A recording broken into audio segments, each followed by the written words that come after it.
Ambassador to the United States, Jawad. Welcome to both of you. Very nice to have you. Thank you very much. And Mr. Ambassador, part of the problem is as the Taliban come back into the country, people of goodwill, even in the rural villages, may want to do the right thing, but they worry about reprisals from the Taliban.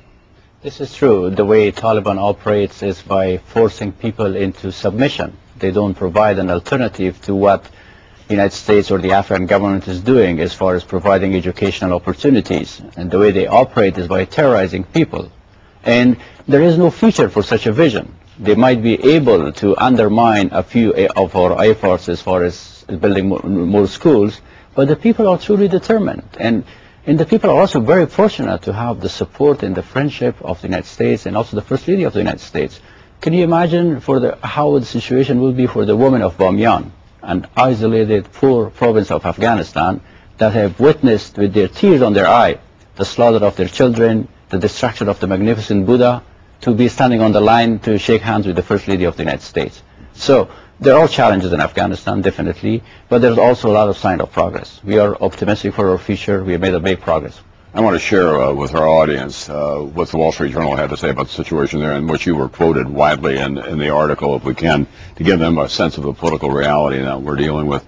The Taliban are setting up courts and other local government institutions across southern Afghanistan, challenging U.S. efforts to pacify the country and bolster the authority of the central government in Kabul. Afghanistan's ambassador to the United States, Jawad, said that the Taliban is expanding its reach into Afghans' daily lives. It is a disgrace that 7 years after the beginning of the military operations in Afghanistan, we are seeing a U-turn back to how the situation was before September 11th. He said, that's the Wall Street Journal.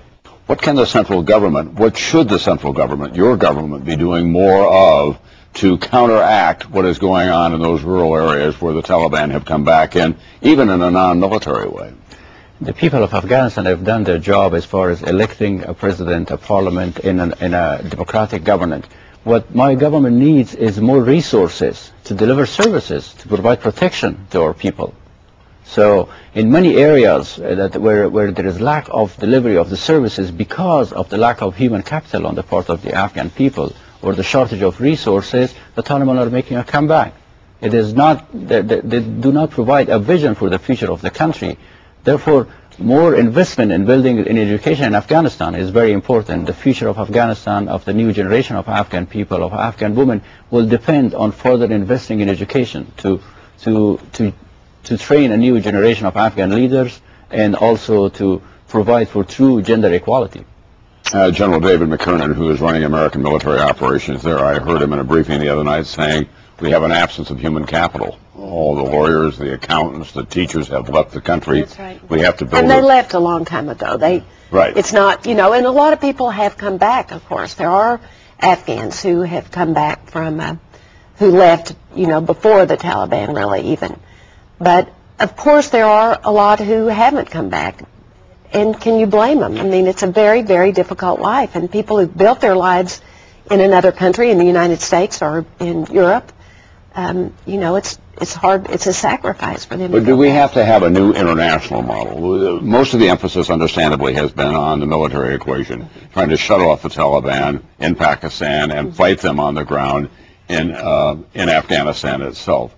Should we be going to our allies and saying, look, we have to step up here on building roads and on building markets and on building schools? Sure, and on electricity and infrastructure. I mean, all of those things. Afghanistan needs everything. There's no infrastructure. There's not just not expensive infrastructure like sewage and water treatment and electricity, but there's no infrastructure of laws. And, all of those things take time, and we need to help however we can. But I will say there are military groups, the PRTs, the Provisional Reconstruction Teams that are there from many, many countries. Maybe 18, is it that many? 40 countries have troops in Afghanistan. Yeah, but that have these PRTs that are building schools, that are working to train policemen, for instance. There are a lot of civilians from the United States. I've met, when I went to the Police Training Institute, where I met the women police officers, the policemen that were there. Some were from Texas, the trainers that were there helping train. So there are many people who are doing whatever they can. But you're right. How can we increase every one of those, every piece of it, including the civilian people that help, and then how, what more can the PRTs, these provisional reconstruction teams, do to help educate Afghanis so that they can do what they want to do for their